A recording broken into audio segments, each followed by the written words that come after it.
Muy bien. Vamos a hablar sobre los fundamentos de la investigación operativa. Entonces, estos tres nombres, la investigación operativa, investigación de operaciones o investigación operacional, tienen el mismo sentido, son similares, según el país donde se lo estudia. ¿Sí? El origen de estas palabras, entonces, se remontan a la Segunda Guerra Mundial, a los hechos que les he comentado y que voy a volver a comentar enseguida. Formaron en la Gran Bretaña el circo Blackett, cuyo objetivo era investigar las operaciones de guerra. Su efecto fue tan contundente, fue tan importante que al concluir la Segunda Guerra Mundial, los matemáticos y otros profesionales científicos que no eran del área de la militar, entonces fueron despedidos, ¿sí? Y volvieron a la vida civil, para ser más concretos, pero allá empezaron a aplicar estos métodos que se habían desarrollado y aplicado durante la segunda contienda bélica, y pasaron a las empresas. Y fue tan grande, sí, el éxito con la aplicación de esta matemática al negocio, que definitivamente a los pocos años la investigación operativa se incorporó en los ámbitos académicos universitarios y posteriormente, fíjense, el desarrollo de la investigación de operaciones. Hoy en día existen doctorados tanto en Europa como en el continente americano. En los Estados Unidos hay varias universidades que doctoran en el ámbito de la investigación operativa. Uno de ellos, por ejemplo, es el doctor Roth, que ha sido premio Nobel por haber aplicado y desarrollado algunos elementos de la teoría de juegos que vamos a estudiar, si se puede en este semestre, si no en el siguiente, y así sucesivamente. Sí, parece que se han equivocado de hora, ¿no? Y dale con que llega. Bueno, los que llegan los admito, no hay problema. Vamos a ver ahora este desarrollo a través del tiempo. Les comento de que este desarrollo ya está un poquito ya atrasado. Hay algunas aportaciones que tengo que hacer. No lo he tocado porque he estado muy ocupado haciendo otros trabajos justamente para las asignaturas de la carrera. Entonces, dice, los economistas del siglo XIX y a principios del siglo formularon diversos modelos para resolver problemas basados principalmente en el cálculo diferencial e integral, cálculo de probabilidades y estadística. Puede citarse el modelo de Weber para resolver problemas de localización. Sin embargo, el grado de dificultad del planteamiento y resolución lo hacía muy engorroso para aplicar. En realidad existen varios modelos que han tratado los científicos y matemáticos del siglo XIX. Entre ellos, por eso hablo del problema de Weber, que está orientado a la resolución de la localización geográfica de centroides. Pero aplicando técnicas del cálculo integral, ecuaciones diferenciales y otras técnicas matemáticas más, ¿sí? Para dar una solución que lo hacían muy engorroso. Lo que hace la investigación de operaciones es formular heurísticas, caminos que facilitan enormemente la resolución de estos problemas que aplicando otras metodologías matemáticas resultan ser muy difíciles de dar solución. Dice ¿qué es lo que pasó a principios de siglo? A principios de siglo, no saben ustedes de que si bien no es el inventor, pero es el que aplicó, ¿sí? Henry Ford aplicó la cadena de producción a tal punto que cada 5 minutos en la fábrica Ford salía un modelo T ensamblado. Entonces, esta es una aplicación de técnica y de razonamiento para dar velocidad a los procesos de producción. Y ahí se constituyó, así se fortaleció para constituirse en lo que hoy se llama ingeniería de métodos, que es una asignatura que ustedes también la estudian en su formación profesional y que les va a servir para poder resolver problemas de flujos de procesos. Bueno, eso pasó y ahí apareció también el primer paradigma de la ciencia de la administración con Frederick Taylor, ¿sí? Con el trabajo científico. Es decir, ya hacer la medición, ¿sí? Del trabajo. a través de los movimientos elementales, ¿sí?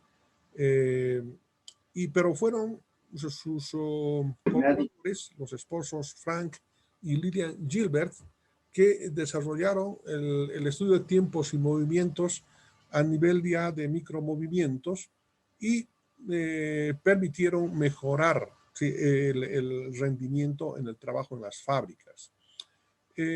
Evidentemente estos son algunos aportes desde el campo de la ingeniería industrial, pero un poquito más o menos a finales de la década de los 20, dos matemáticos que los ven ustedes ahí en la figura, el de la derecha que es Koenig y el de la izquierda es Evergari.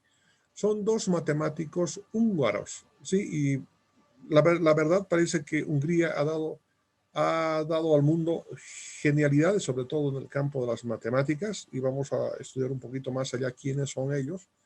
Entonces plantearon, dice, métodos para resolver problemas de asignación. Este modelo de asignación lo vamos a estudiar un poquito más allá cuando terminemos programación lineal en su primera parte. ¿Qué más podemos hablar sobre algunos aportes más que hayan hecho? En 1939, justamente antes de que se inicie la...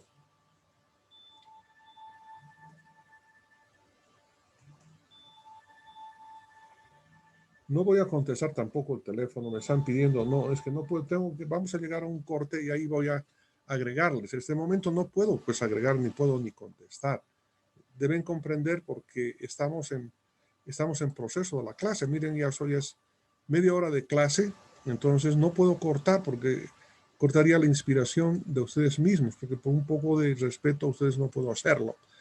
En 1939, el ruso Kantarovich y el holandés Koopmans, que ustedes los ven en la fotografía. El de la izquierda es Kantarovich, que evidentemente es ruso, pero se fue a vivir en los Estados Unidos. ¿Cómo habrá salido de Rusia? Pero el hecho es de que él trabajó en una universidad de los Estados Unidos, es en Stanford, si no me equivoco, y el de la derecha es un holandés, que es Halling Koopmans, ¿sí? Y ambos desarrollaron y plantearon el premio, el modelo del problema de distribución o el modelo de transporte, para ser más concreto. Estos dos, antes de continuar, a las personas que tal vez no les he dado el acceso, o sea, no se preocupen porque lo que estoy hablando en este momento lo voy a colgar al sistema, ¿sí? Tanto del WhatsApp como también de la plataforma, y van a poder escuchar la clase sin mayor problema. Por el momento no puedo contar, discúlpenme, no voy a poder atenderles en sus reclamos porque deberían haberlo hecho ya esta mañana, como han hecho varios de sus compañeros, o tenían la anterior semana también. Bien, entonces estos dos señores recibieron posteriormente el premio Nobel de Economía, ¿sí? En 1962, si no me equivoco, fueron galardonados justamente por haber dado solución al problema de transporte. Ahora, ¿qué es lo que pasa? O sea, el transporte y la asignación son problemas de la programación lineal. Pero cuando una persona empieza a resolver un problema 2x2, hablo en términos matriciales, o 3x3, hasta un 3x4, no es mayor problema. Sí es realmente fácil de poder resolver. Pero cuando ya se trata, atención por favor, cuando ya se trata de un problema de 10 filas por 20 columnas o al revés, entonces ya es muy difícil de poder aplicando el simplex. Consecuentemente, los modelos que se querían aplicar utilizando el simplex, en los grandes computadores empezaban a hacer overflow.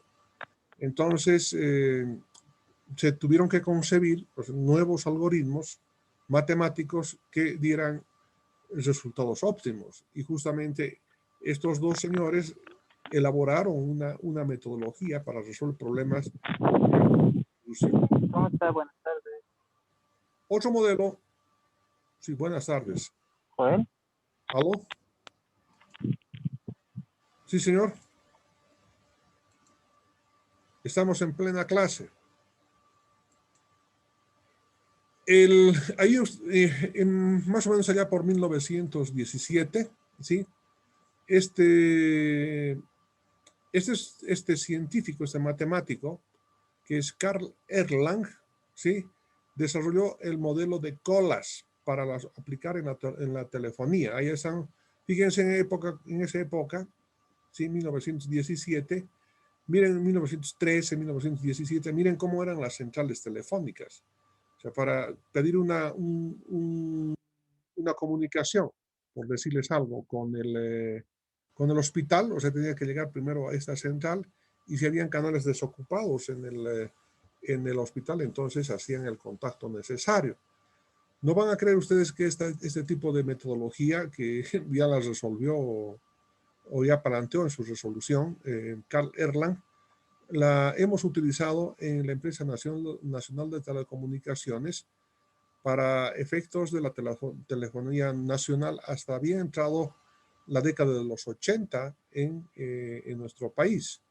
No era tan automática la comunicación. Bueno, y así continúa el mundo del desarrollo de la investigación de operaciones. Y aquí quiero mostrarles, por eso les dije, voy a repetir lo que les había planteado en un principio.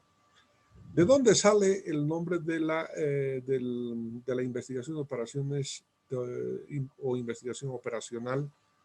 De la creación, sí, aquí dice, miren, el inicio de la formación de esta disciplina como tal se remonta a los años de la Segunda Guerra Mundial. Ahí está. Cuando Gran Bretaña tuvo que enfrentar el mayor hostigamiento y bloqueo por parte de las potencias del eje. Claro, o sea, había dominio de la Luftwaffe sobre la Real Fuerza Aérea de la Gran Bretaña,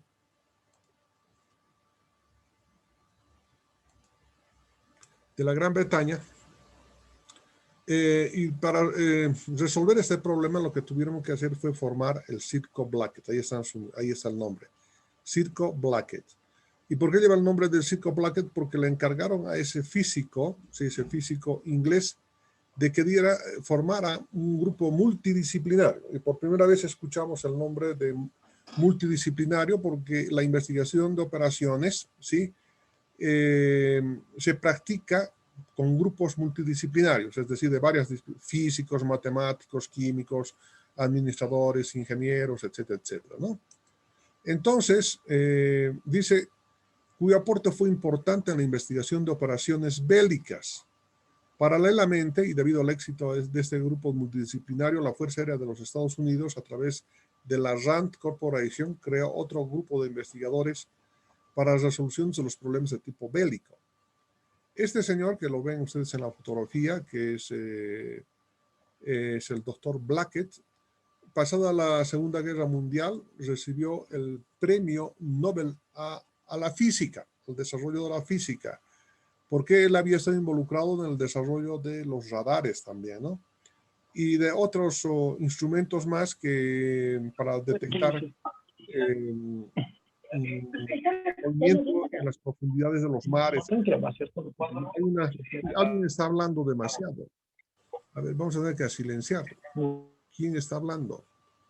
Por favor, cierren sus... A ver, vamos a ver. 6 minutos. Alguien está con el...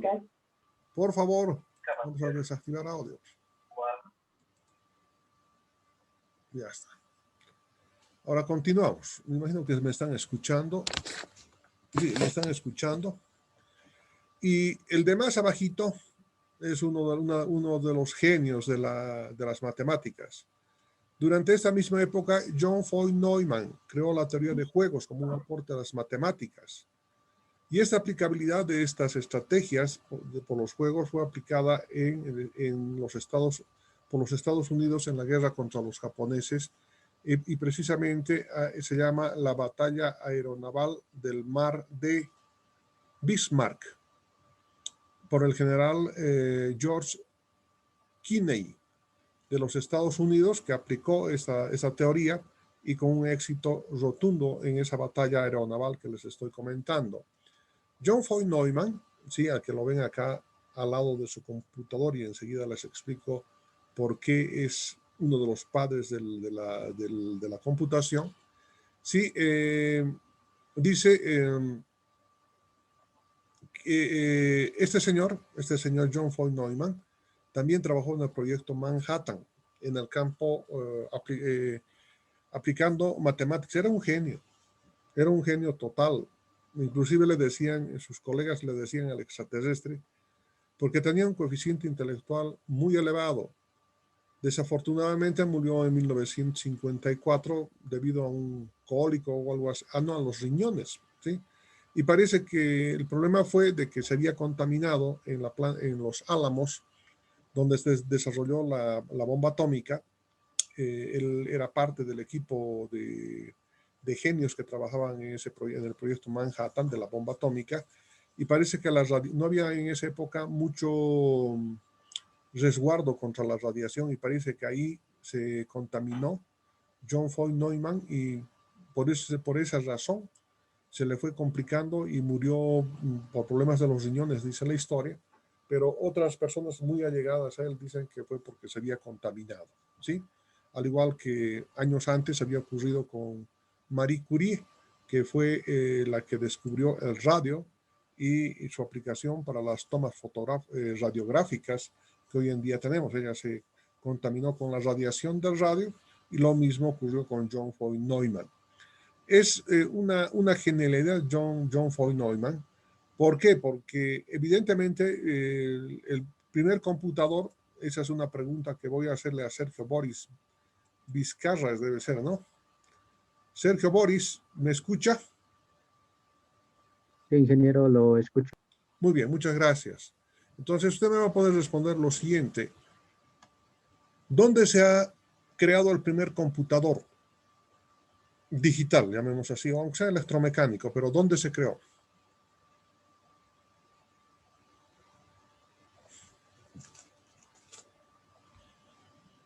Creo que fue en la Segunda Guerra Mundial, ingeniero, a ¿Dónde? lo que yo me acuerdo. ¿Dónde?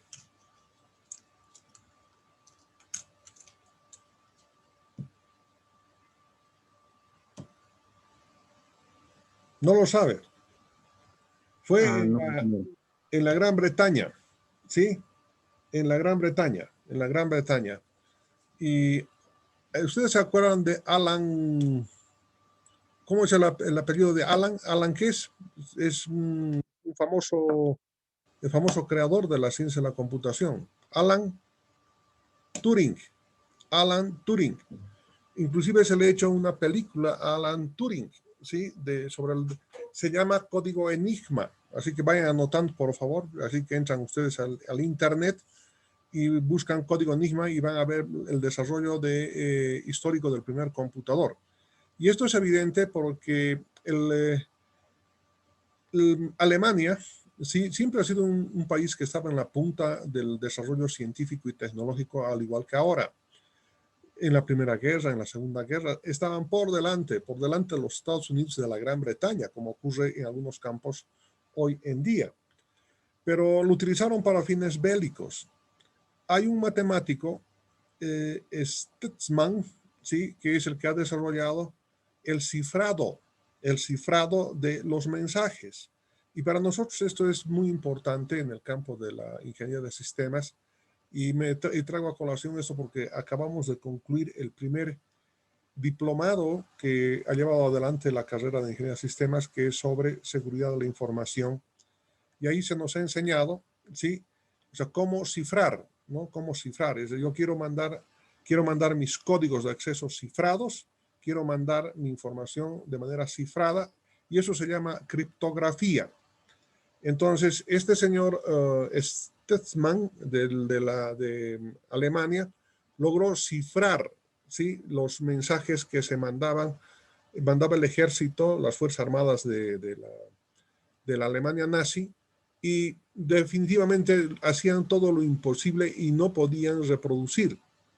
Tenían equipos, o sea, todos los países aliados para descifrar los mensajes, pero no lo podían hacer. Y ustedes saben que en el cifrado, ¿sí? En la criptografía, el cifrado tiene que ser en el punto de origen y tiene que haber otra máquina que descifre en el punto de llegada. De manera que esto es una lógica que pasa.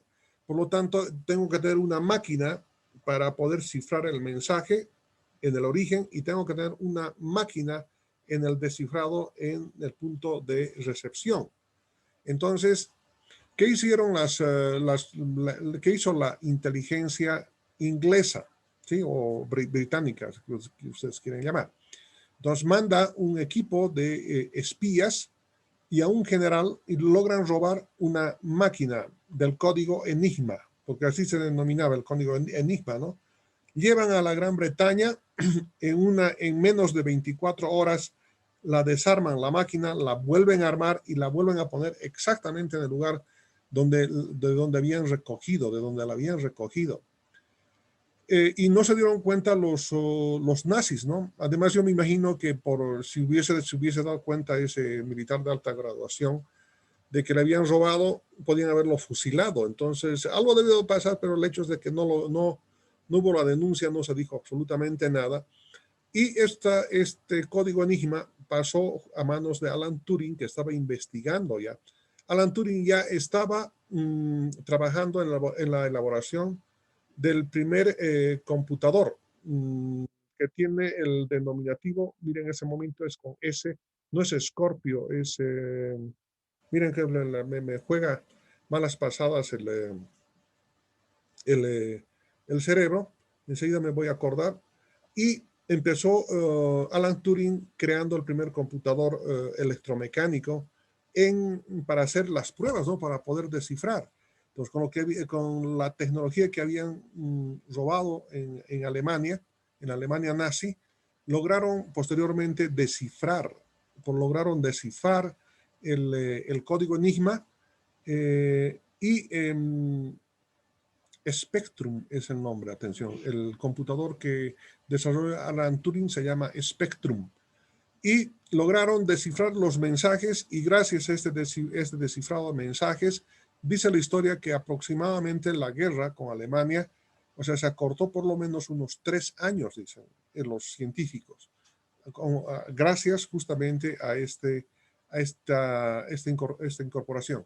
Pero aquí está John von Neumann, ¿sí? Y está al lado del computador. O sea, ¿qué es lo de bueno de John von Neumann? John von Neumann es el padre del creador del computador digital, porque él dijo, para podernos comunicar con el computador, necesitamos tener una memoria RAM, ¿sí? Random Access Memory, una memoria RAM y una memoria ROM que nos permita levantar los programas automáticamente. Y este computador que está es el Mark I que se creó en la Universidad de Harvard, ¿verdad?